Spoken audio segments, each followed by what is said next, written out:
அன்பார்ந்த உழவர் பெருமக்களே, இயற்கை விவசாயம் செய்து வரும் பல உழவர்கள் தங்கள் பயிர்கள் சாகுபடியில் இயற்கை வேளாண்மை முறைகளை கடைபிடித்து இயற்கை விளைபொருட்களை உற்பத்தி செய்து வருகின்றனர். இவர்களில் சில உழவர்கள் ஒரு படி மேலே சென்று தங்கள் பண்ணையை ஒரு மாதிரி இயற்கை விவசாய பண்ணையாக வடிவமைத்து அதில் சுற்றியுள்ள சக உழவர்களை அழைத்து அவர்களுக்கு பயிற்சி அளித்து அவர்களையும் இயற்கை விவசாயம் செய்ய தூண்டுகோலாக இருந்து வருகின்றனர். இன்று நாம் சந்திக்கவிருக்கும் வேலூர் மாவட்டம் தக்கான்குளம் கிராமத்தில் இயற்கை விவசாய பண்ணை நடத்தி வரும் திரு பாலு அவர்கள் இயற்கை விவசாயத்தில் மிகவும் ஆர்வம் கொண்டு தன் பண்ணையில் பல இயற்கை விவசாய நிகழ்ச்சிகளை நடத்தி வருகிறார். இவருடைய குறிக்கோள் அனைவரும் இயற்கை விவசாயத்திற்கு வர வேண்டும் என்பதே. இவர் கூறும் தகவல்களை இப்பொழுது பார்ப்போம். விவசாயம்ன்றது, நான் இந்த நிலத்திலே தான் எங்களுக்கு சொந்த வீடு இருந்தது. இங்கே வீட்டிலே இங்கே நிலத்திலே பிறந்து வளர்ந்து முழு நேர விவசாயியாக இருந்தோம். இப்போ தொழில் நிமித்தமாக இப்போது நகரத்துக்கு ராணிப்பேட்டைக்கு சென்றிருக்கிறோம். இருந்தாலும் எங்களுடைய குலத்தொழிலான இந்த விவசாயத்தை நாங்கள் முன்னெடுத்து செல்கிறோம். இதில் இயற்கை விவசாயன்றது எங்களுக்கு ரொம்ப முக்கியமான ஒரு ஆர்வமான விஷயமா இருந்தது.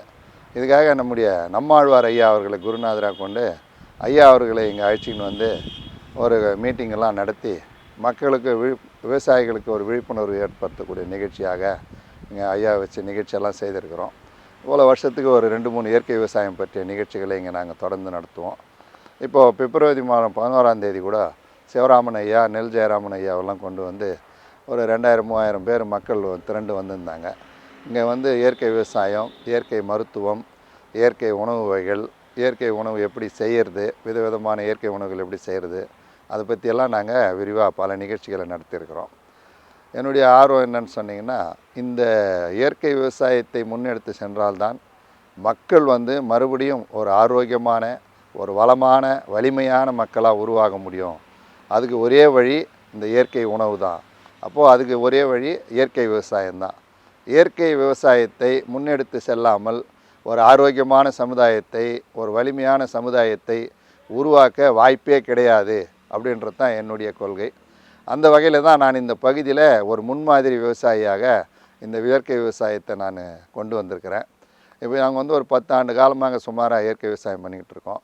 இங்கே வந்து நாங்கள் நாட்டு மாடுகளை வைத்து எங்களுக்கு தேவையான எல்லாவற்றையும் மருந்து முதல் கொண்டு எல்லாத்தையும் நாங்களே தயார் பண்ணிக்கிறோம். என்னுடைய குருநாதர் வந்து நம்மாழ்வார் ஐயா அவர்களுடைய வழிகாட்டுதலின் பேரில், அவரும் பாளையக்கர் ஐயாவினுடைய வழிகாட்டுதலின் பேர்லையும் எங்களுடைய சொந்த அனுபவங்களை வச்சு தான் நாங்கள் வந்து இங்கே இயற்கை விவசாயம் பண்ணுறோம்.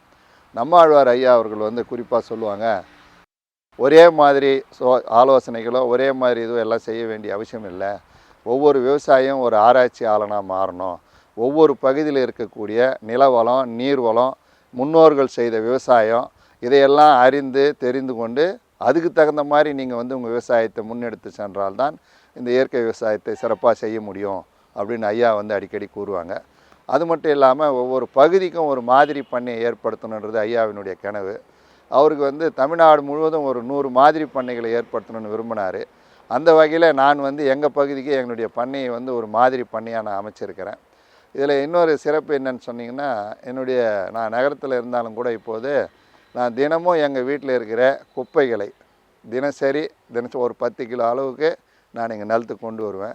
அப்படி பார்த்திங்கன்னா மாதம் வந்து ஒரு 300 கிலோ ஆகுது. வருஷத்துக்கு ஒரு 3.5 டன்னு அங்கே கொட்டி அங்கே சுகாதார சீர்கேடு ஏற்படுத்துறதை கொண்டு வந்து இங்கே உரமாக்குறோம். அது மட்டும் இல்லாமல் இந்த கழிநீர் தண்ணி, அந்த மாட்டுக்கு கிடைக்கக்கூடிய இந்த அரிசி கழுவுற தண்ணி, இந்த சாதம் வெடிக்கிற தண்ணி, இது போல் மாடு எதை சாப்பிடுமோ அந்த தண்ணியெல்லாம் ஒரு 15 லிட்டர் அளவுக்கு தினமும் நான் எங்கள் வீட்டிலேருந்து கொண்டு வரேன். அந்த தண்ணி பார்த்திங்கன்னா ஒரு 450 லிட்டர்னு வச்சுங்க ஒரு மாதம். ஒரு வருஷத்துக்கே ஒரு 5500 லிட்டர் தண்ணி. அதை அங்கே இருக்கிற கால்வாயில் விட்டு அதை சாக்கடை தண்ணி தேங்கி அதில் கொசுவெல்லாம் வராமல் இங்கே அதை கொண்டு வந்து நான் உபயோகப்படுத்தும் போது இந்த மாடுகளும் நல்லா சாப்பிடுதுங்க, மாடும் சத்தாகுது. மாடு வந்து எனக்கு கோமியம் கொடுக்குது. அந்த கோமியத்தை வச்சு நாங்கள் இங்கே பஞ்சகாவியா போல் நிறைய மருந்துகளை நாங்களே, பூச்சி விரட்டி எல்லாம் நாங்களே தயார் பண்ணி எங்கள் நிலத்துக்கு பயன்படுத்துகிறோம்.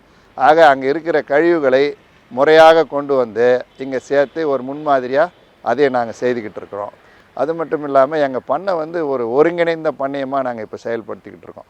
முக்கியமாக எங்கள் பண்ணையில் வந்து எங்களுடைய குடும்ப தேவைக்கு என்ன தேவையோ அதை வந்து நாங்கள் முதல்ல அதுக்கு ஒரு முக்கியத்துவம் கொடுத்து முதல்ல பயிர் வைக்கிறோம். இப்போ பார்த்திங்கன்னா இங்கே வந்து நாங்கள் மிளகா பயிர் வைக்கிறோம், வேர்க்கடலை பயிர் வைக்கிறோம், கம்பு, சோளம், கேழ்வரகு, இப்போ என்கிட்ட தென்னை இருக்குது, நெல் பயிர் வைக்கிறோம். ஆனால் அந்த நெல்லெல்லாம் பார்த்திங்கன்னா எங்களுக்குன்னு ஒரு பாலிசி வச்சுருக்கிறோம். இந்த நிலத்தில் பாரம்பரிய நெல் தவிர வேறு எந்த நெல்லையும் பயிர் வைக்கிறது இல்லைன்ற ஒரு கொள்கை வச்சுருக்கிறோம். அதனால் எங்கள் நிலத்தில் பாரம்பரிய நெல் மட்டும்தான் பயிர் வைக்கிறோம். எந்த காரணத்துக்கு கொண்டும் ஒட்டு ரகங்களை நாங்கள் பயிர் வைக்க அனுமதியே கிடையாது, பயிர் வைக்கிறதும் கிடையாது. அதே போல் ஒரு துளி மருந்து கூட எந்த விவசாயம் வெளியே இருந்து வாங்கின்னு வரக்கூடாதுன்ற நம்மாழ்வார் கொள்கையை நாங்கள் திடமாக இப்போது வந்து இது பண்ணிக்கிட்டு இருக்கோம், கடைபிடிச்சின்னு இருக்கிறோம். பார்த்திங்கன்னா எந்த இதுவாக இருந்தாலும் சரி, ஒரே ஒரு புடி இல்லை ₹1 காசு கொடுத்து கூட நாங்கள் எதையும் வெளியேருந்து கடையிலேருந்து வாங்கின்னு வர்றதே கிடையாது. மொத்தமே இங்கேயே நம்மளை சுற்றியே இருக்கிற செடி கொடி தழைகளை பயன்படுத்தி பூச்சி விரட்டிகளை பயன்படுத்துகிறோம்.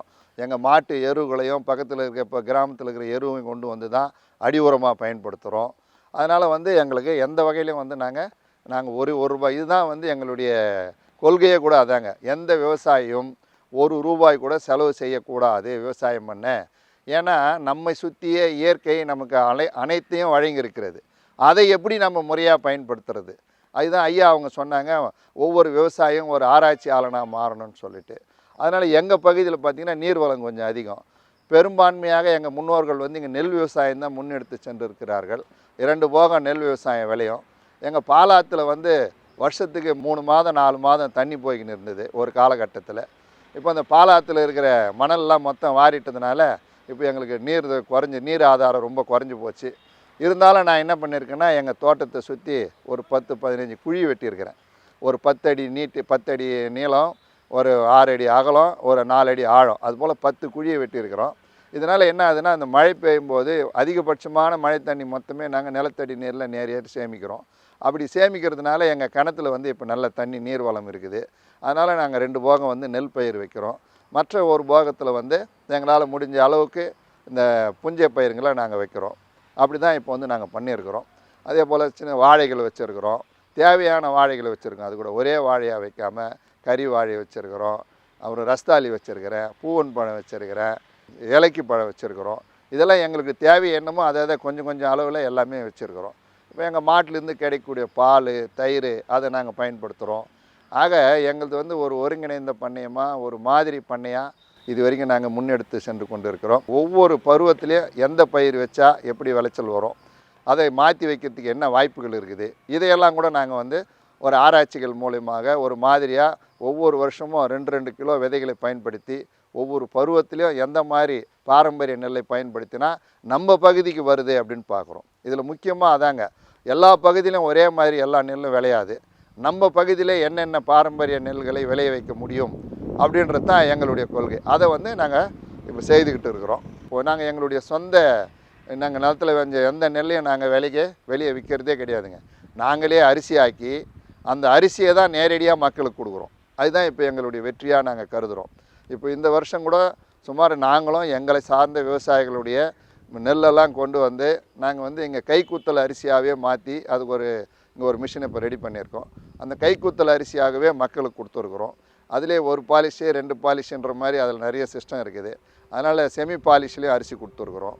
அதனால் மக்களுக்குனுடைய ஆரோக்கியம் தான் முக்கியம். முதல்ல எங்களுடைய ஆரோக்கியம், அடுத்தது மக்களுடைய ஆரோக்கியம். இதை 2த்தையும் நாங்கள் ஒருங்கே அமைச்சு எங்களுடைய சர்வீஸாக இதை வந்து நாங்கள் பண்ணிக்கிட்டு இருக்கோம். எனக்கு வந்து இப்போ அந்த பண்ணைன்றது உறுதுணையாக என்னுடைய நண்பர் நந்தகுமார் அவர்களும், இந்த பண்ணையை வந்து முன்னெடுத்து செல்லக்கூடிய நம்ம ஊர் நம்மாழ்வார்னு பட்டம் கொடுத்த ராமகிருஷ்ண ஐயா அவர்களும் தான் முக்கியமாக எனக்கு ரொம்ப உறுதுணையாக இருக்கிறாங்க. அது மட்டும் இல்லாமல் இந்த சுற்று வட்டாரத்தில் இருக்கிற நண்பர்கள் எல்லோருமே எங்களுக்கு உறுதுணையாக இருக்கிறாங்க. எங்கள் பகுதியில் ஏறக்குறைய இப்போ நாங்கள் 10 இயற்கை விவசாயிகளை உருவாக்கி இருக்கிறோம். இன்னும் ஒரு 4-5 வருஷத்தில் எங்களை சுற்றி எங்கள் ஊர் முழுக்குமே இயற்கை விவசாயத்துக்கு கொண்டு வர முடியும் என்ற நம்பிக்கை எனக்கு இருக்குது. அதனால தான் நாங்கள் விவசாயத்தையும் மார்க்கெட்டிங் தான் வந்து இருக்கிறதுல விவசாயிக்கு மிகப்பெரிய தொல்லையான விஷயம். விவசாயி நஷ்டமடைகிறதுக்கு மிகப்பெரிய காரணம் வந்து மார்க்கெட்டிங். அந்த மார்க்கெட்டிங்கை நாங்கள் கொண்டு வரோம். அதுதான் எங்களுடைய முயற்சியில் 2வது பெரிய முயற்சி. அதையும் வந்து ஓரளவுக்கு நாங்கள் இந்த வருஷம் வெற்றி அடைஞ்சிருக்கிறோம். இன்னும் 2-3 வருஷத்தில் அதை ஒரு முழுமையான வெற்றியாக்க முடியும்னு என்னுடைய இலக்கு நாங்கள் நிர்ணயிச்சிருக்கோம். நிச்சயமாக அது முடியும்னு சொல்லிட்டு நான் ரொம்ப நம்புகிறேன். அது கண்டிப்பாக முடியும் இறைவனுடைய அருளால். அதே போல் மக்களுக்கும் வந்து விழிப்புணர்வு நிறைய இருக்குது. எல்லா மக்களும் வந்து இங்கே தேடி வந்து அரிசி வாங்கிட்டு போனாங்க. அதான் எங்களுடைய வெற்றி. நாங்கள் எங்கேயோ ஒரு கடை வச்சு அவங்க வந்து அங்கே வந்து வாங்குற மாதிரி வைக்கல. எல்லாரையும் இங்கே வர வச்சு எங்கள் பண்ணையிலே வர வச்சு அவங்களுக்கு இது பண்ணியிருக்கோம். வரும்போது அவங்கள பண்ணையை சுற்றி காட்டுறோம், இங்கே எந்த மாதிரி விவசாயம் பண்ணுறோம் அப்படின்றதெல்லாம். அது வந்து அவங்களுக்கு ஒரு மிகப்பெரிய நம்பிக்கையை உருவாக்கி இருக்குது. ஒருத்தர் நம்பிக்கை உருவானது அவர் பல பேருக்கு சொல்லி அங்கே இந்த தோட்டத்துக்கு போனால் இயற்கை விவசாயத்தில் கிடைக்கும் விளைபொருட்கள் வந்து நியாயமான, நேர்மையான, உண்மையான விளைபொருள் தான் அப்படின்னு சொல்லிட்டு இப்போ எல்லாரும் நம்ப ஆரம்பிச்சிருக்காங்க. அதுவே எங்களுக்கு ஒரு பெரிய வெற்றி. இதில் இன்னொரு விஷயம் என்னென்னா, இப்போ இயற்கை விளைபொருட்கள் அப்படின்ற பேரில் நிறைய டூப்ளிகேட் வர ஆரம்பிச்சிடுச்சு. ஏன்னா நம்ம எந்த ஒரு இது கொண்டு வந்தாலும் உடனே போலின்றது உடனடியாக வந்துடும். அது வந்து இப்போ அதனால் மக்களுக்கு வந்து நம்பிக்கை இழந்து கொண்டு வருகிறார்கள். அதனால தான் நாங்கள் நேரடியாக எல்லாரையும் இங்கேயே கொண்டு வந்து இங்கேயே அவங்கள இது பண்ணி நாங்கள் வந்து உண்மையாக, நேர்மையாக இந்த விவசாயத்தை முன்னெடுத்து செல்கிறோம். விவசாயி அப்படின்னாவே அவன் எப்பவுமே நேர்மையானவனாக தான் இருக்கணும். நேர்மையானவனாக தான் இருந்தார்கள், இனிமேலும் அப்படி தான் இருக்க வேண்டும் என்று நாங்கள் விரும்புகிறோம். அதனால தான் என்னுடைய வாசகத்திலே எல்லாத்திலும் உழவனே உலகில் முதன்மையானவன் அப்படின்னு சொல்லிட்டு என்னுடைய வாசகம் இருக்கும். அதை தான் நான் எல்லா இடத்துலையும் பதிவும் செய்திருப்பேன். ஏன்னா காரணம் என்ன, உணவு இல்லாமல் எந்த உயிர்களும் உலகத்தில் வாழ முடியாது. அப்பா அம்மாவுக்கு அடுத்து உணவு கொடுத்து உயிர் கொடுத்து வாழ வைக்கிறவன் உழவன் தான். அதனால் அப்பா அம்மாவுக்கு அடுத்து தெய்வமாக போற்ற வேண்டியது மக்கள் எல்லாரும் உழவர்களை தான். அவர் உழவர்களுக்கு அவங்களால முடிஞ்ச அளவுக்கு நீங்கள் உதவி செய்தீங்கன்னா போதும். உதவின்றது வேறு ஒன்றும் இல்லை, பணம் காசெல்லாம் கொடுக்க வேணாம். நாங்கள் விளைவிக்கிற பொருளை நீங்கள் நேரடியாக வந்து என்கிட்ட வாங்கினாவே அதுவே எங்களுக்கு மிகப்பெரிய உதவி. உங்களுடைய பிள்ளைகள் ஆரோக்கியமாக இருக்க, உங்களுடைய வருங்கால சந்ததி வளமாக வலிமையாக இருக்க, ஆரோக்கியமாக இருக்க எங்களால் வந்து நிச்சயமாக இந்த சேவையை செய்ய முடியும். இப்போ குறிப்பாக எங்ககிட்ட பார்த்தீங்கன்னா, இப்போ என்கிட்ட தென்னை மரம் இருக்குது. இப்போ முதல்ல வந்து நான் தேங்காயை வெட்டி நிறைய மொத்த வியாபாரிக்கு தான் விற்றுருந்தேன். நான் இயற்கை விவசாயம் ஆரம்பித்த பிற்பாடு அதை முதல்ல ஃபஸ்ட்டு நான் நிப்பாட்டினது அந்த வேலையை தான். நிப்பாட்டிட்டு என்ன பண்ணேன், தேங்காயை இங்கே வெட்டி தேங்காயை வந்து நான் இங்கே விற்பனை செய்ய ஆரம்பித்தேன். அப்புறம் என்னுடைய நண்பர்கள் மூலமாக, அப்புறம் அவங்க வீட்டு கல்யாணத்துக்கு, அவங்க வீட்டு விசேஷங்களுக்கு, அப்போ இயற்கை தேங்காய் இங்கே கிடைக்குது அப்படின்னு இதை கொண்டு வரதுக்கு ஒரு 4-5 வருஷம் ஆச்சு. இந்த 4-5 வருஷம் வந்து நீங்கள் நிச்சயமாக தாக்கு பிடிச்சி இதை செய்யணும், வேறு வழி கிடையாது. அப்படி கொண்டு வந்தோம். அதுக்கப்புறம் என்ன பண்ணோம், மீதி இருக்கிற தேங்காயை வெட்டி அதை வந்து எண்ணெய் ஆக்கணும். அந்த எண்ணெய் ஆக்கும்போது பார்த்திங்கன்னா அதில் இருக்கிற அழுகல் தேங்காயெல்லாம் எடுத்துகிட்டு சுத்தமான தேங்காயை மட்டுமே எண்ணெய் ஆக்கியிருக்கோம். அந்த எண்ணெய் பார்த்திங்கன்னா வாசனை ரொம்ப பிரமாதமாக இருக்கும். ஒரு தடவை எங்கள் எண்ணெயை ஒருத்தர் யூஸ் பண்ணிட்டாருன்னா அடுத்தது நான் சொல்கிற விலையை கொடுத்து வாங்கிக்கிறார். நான் மார்க்கெட்டை விட அதிகமாக கூட விற்கிறதில்ல. ஒரு கடையில் போனால், ஒரு சூப்பர் மார்க்கெட்லேயோ இல்லை ஒரு கடையிலையோ ஒரு தேங்காய் எண்ணெய் 250 ரூபா லிட்டருனா எங்கிட்டையும் 250 ரூபா லிட்ரு. அப்போ நான் நேரடியாக அந்த 250 ரூபா லிட்டருக்கு வாங்கும்போது நான் ஒரு மொத்த வியாபாரிக்கு விற்று, அவன் இன்னொரு வியாபாரிக்கு விற்று, அவன் இன்னொரு வியாபாரி 4 கை மாறும்போது தான் அது 250 ரூபா வருது. அப்போ என்கிட்ட வாங்கும்போது அதனுடைய விலைன்றது பார்த்திங்கன்னா, இப்போ நான் 250 ரூபா லிட்டருன்னா அவன் என்கிட்ட வாங்கும்போது 50 ரூபாய்க்கு தான் வாங்குவான். ஆனால் 250. அப்போது நேரடியாக இது போல் செய்யும்போது விவசாயத்தில் ஒரு லாபத்தை நம்ம கொண்டு வர முடியும். அது மட்டும் இல்லாமல் முதல்ல நம்மளை சுற்றி இருக்கிற சில விவசாயிகளை முதல்ல உங்களுடைய மனநிலை உள்ளவங்களை உருவாக்கி அவங்களையும் நீங்கள் கூட்டு சேர்த்துக்கின்னு அதன் மூலியமாக நீங்கள் அவங்க மூலியமாக அவங்களுடைய நண்பர்கள், அவங்களுடைய உறவினர்கள், இப்படி ஒரு வட்டாரத்தை நீங்களே, ஒரு வட்டத்தை நீங்களே உங்களுக்காக உருவாக்கணும். உருவாக்கிக்கிட்டு அதுக்கு தகுந்த மாதிரி நீங்கள் உங்களுடைய விளைபொருட்களை நீங்கள் ஒரே ஒரு விஷயம், இதில் ஒரு சின்ன விஷயம் எங்களுடைய அனுபவத்தில் என்னன்னு தெரியுதுன்னா, சில பொருட்களை நாம் நேரடியாக எடுத்துன்னு போய் கொடுக்க வேண்டிய சில கட்டாயம் இருக்குது. இப்போ காய்கறின்னு வச்சுங்க விளைய வச்சோம்னா அதை நம்ம இங்கே வச்சு விற்க முடியாது. அரிசி என்னால் இங்கே வச்சு விற்க முடியுது, எண்ணெயை வச்சு என்னுடைய தோட்டத்திலே வச்சு விற்க முடியுது. ஆனால் காய்கறி 2 நாளைக்கு வச்சுருந்தோம்னா நல்லா இருக்காது. அதுக்கு மட்டும் நம்ம என்ன பண்ணோம், உடனடியாக அது யார் யாருக்கு தேவைன்றதை ஒரு இது எடுத்து, அதுவும் இன்றைக்கி இருக்கிற காலகட்ட வசதியில் வாட்ஸ்அப் இருக்குது, நம்ம இது அதுபோல் தகவல் தொடர்புகளை, அதிநவீன தகவல் தொடர்புகளை நம்ம உருவாக்கி அதன் மூலியமாக நம்முடைய வியாபாரத்தை செய்யலாம். அது மட்டும் இல்லாமல் இப்போ உழவர் சந்தைகள் இருக்குது, சந்தைங்க இருக்குது எல்லா ஊர்லேயும். அந்த சந்தைங்களில் என்னுடைய நண்பர்கள் எடுத்துன்னு போய் விற்கிறாங்க. அப்படி விற்கும்போது இயற்கையில் விளைவிக்கப்பட்ட பொருட்கள் அப்படின்னு போர்டு போட்டு அதை வியாபாரம் பண்ணுறாங்க. அப்போ அதுக்கு ஒரு மரியாதை நிச்சயமாக இருக்குது. இப்போ நகரத்தில் பார்த்திங்கன்னா நிறைய நடைப்பயணம் போகிற குழுக்கள்லாம் இருக்கும். அந்த ஏரியாவில் போய் நீங்கள் நோட்டீஸ் போட்டு அவங்களுக்கு அந்த செய்தியை கொண்டு போனீங்கன்னா அவங்க நேரடியாக வந்து விரும்பி வாங்குறாங்க. இன்னும் ஒரு படி மேலே போய் நாங்கள் வந்து எங்கள் பண்ணையை வந்து ஒரு பிக்னிக் மாதிரி நீங்கள் வந்து குடும்பத்தோடு வந்து போங்க அப்படின்னு கூப்பிட்றோம். வரும்போது அவங்களுக்கு இங்கே வரும்போது இந்த ஆடு மாடெல்லாம் பார்க்கும்போது குழந்தைங்கள்லாம் கூட ஒரு மகிழ்ச்சி அடைகிறாங்க. ஸோ நம்ம மார்க்கெட்டிங்கன்றதை இந்த மாதிரி ஒரு நம்பகத்தன்மை உள்ள ஒரு மார்க்கெட்டிங்கை உருவாக்கணும். இதுக்கு அரசாங்கம் எங்களுக்கு என்ன உதவி செய்யணும்னா, முக்கியமாக நம்ம சிக்கிம் மாநிலத்தில் இருக்கிற மாதிரி இங்கே வந்து இயற்கை விவசாயத்துக்கு ஒரு ஆராய்ச்சி பண்ணி ஏற்படுத்தணும். அதுதான் ரொம்ப முக்கியம். ஏன்னா எங்களால் பார்த்திங்கன்னா ஓரளவுக்கு தான் செய்ய முடியும்.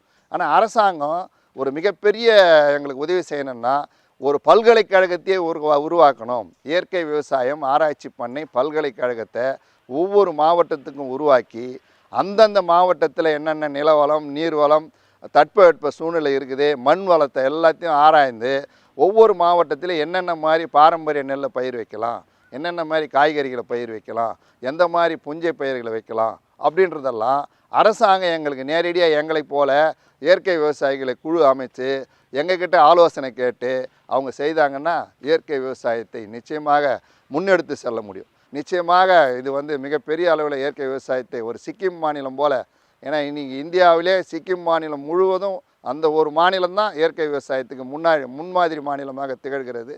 அதுபோல் நம்முடைய தமிழ்நாட்டை கொண்டு வர முடியும். மற்ற மாநிலங்கள் எப்படி நம்ம தமிழ்நாட்டை கொண்டு வர முடியும். அதுக்குண்டான தட்பவெட்ப சூழ்நிலை, மண் வளம், நீர் வளம், நிலவளம் எல்லாமே நம்மக்கிட்ட இருக்குது.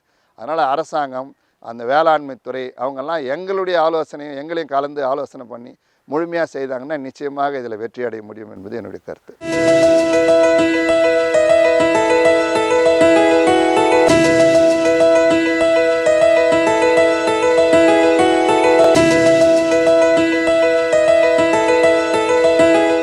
அசைவ உணவுகளில் ஒரு சிறந்த மற்றும் பாதுகாப்பான உணவு மீன். நோயுற்றவர்களும் மீன் உணவை சாப்பிடலாம் என மருத்துவர்கள் பரிந்துரைக்கின்றனர். மீன் உணவின் தேவை நாளுக்கு நாள் அதிகரித்து கொண்டே வருகின்றது. மீன் தேவையை நிறைவு செய்ய கடல் மீன் போதிய அளவு கிடைக்காததால் உள்நாட்டு மீன் வளர்ப்பு மிகவும் லாபகரமாக உள்ளது. அரசும் இதற்கு உதவிகள் செய்கின்றது. நடுவண் அரசின் உதவி பெற்று உள்நாட்டு மீன் வளர்ப்பில் ஈடுபட்டிருப்பவர் திருச்சி மாவட்டம் மேட்டுப்பட்டியைச் சேர்ந்த திரு ஃப்ரெட்ரிக் நிக்சன் அவர்கள். இவர் மீன் வளர்ப்பை பற்றி என்ன கூறுகிறார் என்று பாருங்கள். 92ல் நான் பிஎஸ்சி ஃபிசிக்ஸ் முடிச்சுட்டு பிஎடை போடலாமா இல்லை விவசாயத்துக்கு வரலாமான் இருந்தப்ப விவசாயத்தை பார்க்கலாங்கிற ஒரு எண்ணத்தோட கூட நான் பார்க்க ஆரம்பிக்கும்போது என்னோடய தொழிலில் பார்த்திங்கன்னு சொன்னிங்கன்னா எனக்கு ஒரு குட்டி ரைஸ் மில் இருக்குது. ஸோ அந்த ரைஸ் மில்லில் கிடைக்கக்கூடிய தவிடு, புண்ணாக்கு இதை வச்சு என்ன செய்யலாம்னு சொல்லி பிளான் பண்ணும்போது பார்த்திங்கன்னா சரி மீன் வளர்க்கலாம் அப்படிங்கிற மாதிரி ஒரு யோசனை வந்துச்சு. ஒரு 1/2 ஏக்கரில் ஆரம்பித்தோம். இன்றைக்கி பார்த்திங்கன்னா ஒரு 8 ஏக்கரில் இந்த தொழிலை சிறப்பாக பண்ணிக்கிட்டு இருக்கிறோம். அது மட்டும் இல்லை, இந்த தொழில் பார்த்திங்கன்னா இன்றைக்கி உணவு உற்பத்திக்கு தேவையான ஒரு பங்கு இந்த தொழில் நம்ம இந்திய தேசத்துக்கு கொடுத்துக்கிட்டு இருக்கு. ஒரு சில ஆலோசனையோடு கூட இந்த தொழிலை செய்வோன்னு சொன்னிங்கன்னா இந்த தொழிலை சிறப்பாகவே செய்ய முடியும். எங்களுக்கு பார்த்திங்கன்னா நம்ம இந்திய அரசாங்கம் பல வகைகளில் மானியங்களை கொடுத்து பல ட்ரைனிங்லாம் கொடுத்து இந்த தொழிலை திறம்பட செய்யக்கூடிய வாய்ப்புகளை உருவாக்கி கொடுத்துச்சு. நாங்கள் இன்றைக்கி ஃபீல்டில் நிற்கிறோன்னா அதுக்கு நம்முடைய இந்தியன் கவர்மெண்ட் ஆஃப் இந்தியா அதான் நான் சொல்லணும், அதுக்கு தலை வணங்கணும். இந்த இடம் சாதாரண ஒரு பேடி கல்ச்சர் பண்ணக்கூடிய ஒரு பிளேஸ். முதலாவது பாண்டு நம்ம ரெடி பண்ணுறோன்னு சொன்னால் 1.5 அடி ஆழம் எடுத்து சுற்றிலும் கரைகள் அமைத்து நீர் உள்வழிக்குழாய் வெளிவழிக்குழாய் அமைத்து அதுக்கு அடுத்தது என்ன செய்யணும், நல்லா டிராக்டரை போட்டு அதை உழவு செய்யணும். உழவு செய்து ஏக்கருக்கு 200 கிலோ நீர்த்த சுண்ணாம்பு எடுத்து அதை பாட்டத்தில் கீழே கொடுத்துடணும். ஸோ சாயில் மேனேஜ்மெண்ட் பண்ணிவிட்டு நம்ம என்ன செய்யணும்னா 1.5 அடி உயரத்திற்கு அதில் நீர் ஏற்றணும். அப்படி நீர் ஏற்றி அதற்கு அடுத்து நம்ம என்ன செய்யணும்னு சொன்னிங்கன்னா யூரியா ஏக்கருக்கு 50 கிலோ, சூப்பர் 75 கிலோ, பொட்டாஷ் 10 கிலோங்கிற ரேஷியோவில் நம்ம அதை நல்லா கரைச்சி என்ன செய்யணும், அந்த ஃபார்ம் ஃபுல்லாக தெளித்து விடணும். அப்படி தெளிக்கும் போது பார்த்திங்கன்னு சொன்னிங்கன்னா அது எல்லா சைடும் ஸ்ப்ரெட் ஆயிரும். அதற்கு பிறகு திருப்பி ஒரு 1.5 அடி தண்ணி ஏற்றி மொத்த அளவு 3.5 அடி இருக்கணும். 1 மீட்டர் கான்ஸ்டண்ட்டாக இருக்கணும். அப்படி நம்ம தண்ணி ஏற்றி அதற்கு பிறகு பார்த்திங்கன்னா ஏக்கருக்கு 200 கிலோ சாணத்தை, பச்சை சாணம், காஞ்ச சாணம் இல்லை, பச்சை சாணத்தை எடுத்து நல்லா கரைச்சி டைலூட் பண்ணி அது தெளிச்சிடணும். எதுக்கு சொன்னீங்கன்னா, நான் ஃபஸ்ட்டு எதுக்கு யூரியா சூப்பர் பொட்டாஷை பண்ணணும்னு சொன்னேன் அப்படின்னு சொன்னிங்கன்னா, நீங்கள் யூரியா சூப்பர் பொட்டாஷ் பண்ணும்போது நீரில் பார்த்திங்கன்னா தாவர மிதவைகள் அது உருவாகுவதற்கு ஏதுவாக இருக்கும். இன்னும் நல்லா கவனிச்சுங்க, நம்ம கொடுக்கக்கூடிய தண்ணீர் வெறும் எம்டி வாட்டர், அதில் எந்த ஸ்ட்ரென்த்துமே இருக்காது. சில பேர் சொல்லுவாங்க எங்கள்கிட்ட சார் நான் தண்ணிலாம் 5 அடி வச்சுருக்கிறேன் ஆனால் growth இல்லை அப்படின்ட்டு. காரணம் வந்து அந்த தண்ணியில் என்ன இல்லை, ஒன்றுமே இல்லை, எந்த உயிர் வழியோ வேறு எந்த சத்துமே இல்லை, தாவர மிதவைகள் விலங்கின மிதவைகள் எந்த இதுவுமே இல்லை, எந்த பிளாங்க்டன்ஸுமே இல்லைங்கும்போது எந்த growthமே இருக்காது. இன்னும் சொல்ல வந்தால் மீன்கள் பார்த்திங்கன்னா ப்ரைமரி ஃபுட்டு என்னடானா மிதவைகள் தான், செகண்டரி ஃபுட்டு தான் நம்ம கொடுக்கக்கூடிய ஆர்டிஃபிஷியல் ஃபீடு. ஸோ இதை நம்ம கருத்தில் வச்சுக்கணும். அப்போ இந்த இடத்துல பார்த்திங்கன்னா தாவர மிதவைகள் வளர்ந்துடும், பிறகு விலங்கின மிதவைகள் வளரும். அந்த விலங்கின மிதவைகள் தாவர மிதவைகளை உண்டு நல்லா ஹெல்த்தியாக இருக்கும். அந்த ஹெல்த்தியாக இருக்கக்கூடிய விலங்கின மிதவைகளை தான் நம்ம மீன் உண்டு, அது நல்ல வெயிட் கிடைக்கும். தீவன மேலாண்மை பற்றி நான் இப்போ உங்களுக்கு சொல்லிடுறேன். ஃபீட் மேனேஜ்மெண்ட் இதில் பார்த்திங்கன்னா 50% பச்சரிசி தவிடு, அதற்கு பிறகு மக்காச்சோளம் 10%, 20% கடலை பிண்ணாக்கு, சாதாரண அரிசி 5%, கம்பு 10%, உப்பு 2%, மைதா 2%, அரைக்க வேண்டியதை நல்லா அரைத்து இதோட மிக்ஸ் பண்ணி மீனின் எடையில் வந்து 3 விழுக்காடு நம்ம கொடுத்தா போதுமானது. சிறப்பான உணவு கொடுக்கும்போது நம்முடைய மீன்கள் பார்த்திங்கன்னா சராசரி எடை ஒரு 500லேருந்து 600 கிராம் இல்லை 700லேருந்து 800 கிராம் சராசரி எடை கிடைக்கும். இந்த சராசரி எடையுள்ள மீன்களை வந்து விற்பனைக்கு நம்ம கொண்டு போவோம்னு சொன்னிங்கன்னா அதை பார்க்கும்போதே வாங்கக்கூடிய மக்களுடைய திறன் ஜாஸ்தியாக இருக்கும். ஸோ அவங்க திறனை வந்து நம்ம மேம்படுத்தணுங்கிறதுக்காக தான் நம்ம இப்படிப்பட்ட தொழில்நுட்பத்தை நம்ம வந்து கையாளுறோம். இதற்கு அடுத்தது பார்த்திங்கன்னு சொன்னிங்கன்னா நோய், எல்லாவற்றிலும் நோய் இருக்குது, இதில் நோய் இருக்கான்னு சொல்லி நீங்கள் கேட்கலாம். நோயின்னு சொன்னிங்கன்னா அந்த பனிக்காலங்களில் மீன்களுக்கு மேலே புண்கள் வரும், அப்படியே புண்கள் அங்கங்கே இருக்கும். சில நேரத்தில் பார்த்திங்கன்னா ஆங்கர் வாம்னு சொல்லுவாங்க, கொக்கி புழு. மீன்கள் இருக்குன்னா மீன்கள் அப்படி கொக்கி மாதிரி பஞ்ச் பண்ணி தொங்கிட்டு இருக்கும், சின்ன நூல் மாதிரி இருக்கும். ஸோ இப்படிப்பட்ட இதில் மீன்கள் அகப்பட்டுச்சுன்னு சொன்னிங்கன்னா உங்களுக்கு மீனோட இன்டேக் சாப்பிடக்கூடிய திறன் வந்து ரொம்ப குறையும். மீன் சரியாக சாப்பிடாது, ஆக்டிவாக இருக்காது. மீன் மேலே வந்து சைடில் ஓரமாக கரையோரங்களில் வந்து நீந்திட்டுருக்கும். இதை நம்ம கண்டுபிடிச்ச உடனே என்ன செய்யணும்னா இயற்கையாக சில காரியங்கள்லாம் செய்ய ஆரம்பிச்சிட்டோம். இதற்கு முன்னுக்கு பார்த்திங்கன்னா கிளீனர் மற்றும் ஒரு சில கெமிக்கல்லாம் நாங்கள் யூஸ் பண்ணோம். இப்போ எல்லோரும் இயற்கைக்கு வரணும்னு சொல்லி நம்மளும் வாய்ப்புள்ள இடத்துல இயற்கையை யூஸ் பண்ணணுன்னு சொல்லி நாங்கள் அநேகர் என்ன பண்ண ஆரம்பிச்சிட்டோன்னா சில நல்ல தொழில்நுட்பங்களை நாங்கள் கையாண்டு, அதாவது ஒரு ஏக்கருக்கு 100 கிலோ உப்பு நல்லா கரைச்சி தெளிச்சிட்டு ஒரு 2 மணி நேரம் கழித்து மஞ்சள், விரலி மஞ்சளை வாங்கி அதை நல்லா அரைச்சி அந்த மஞ்சள் 2 கிலோ என்ற விகிதத்தில் நம்ம கரைச்சி தெளிக்கும் போது, அந்த உப்பு தெளிக்கும் போது மீன்கள் மேலே புண்கள் மற்றும் அந்த கொக்கி புழெல்லாம் விழுந்து இறந்துடும். ஸோ அதுக்கு பிறகு வந்து நம்ம மஞ்சத்தூள் கொடுக்கும்போது அது கிருமி நாசினி. ஸோ இப்படி பண்ணும்போது பார்த்திங்கன்னா மீன்களோட ஃப்ளஷில் வந்து எந்த மாற்றமும் இருக்காது, சுவையும் மேம்பட்டு காணப்படும். சில நேரத்தில் பார்த்திங்கன்னா மீன்களோட அந்த செவிலில் பார்த்திங்கன்னு சொன்னிங்கன்னா புண்கள் இருக்கும், ஸ்பாட் இருக்கும், கட்டிகள் இருக்கும். அது வந்து கில் ஸ்பாட்னு சொல்லுவாங்க, செவில் அழுகல் நோயின்னு சொல்லுவாங்க. அந்த டிசீஸ் வந்துச்சுன்னா அந்த மீன்களை அப்புறப்படுத்துறது சாலச் சிறந்தது. ஸோ இப்படியாக நம்ம வந்து இந்த நோய் மேலாண்மையை நம்ம பண்ணிகிட்ருக்குறோம்.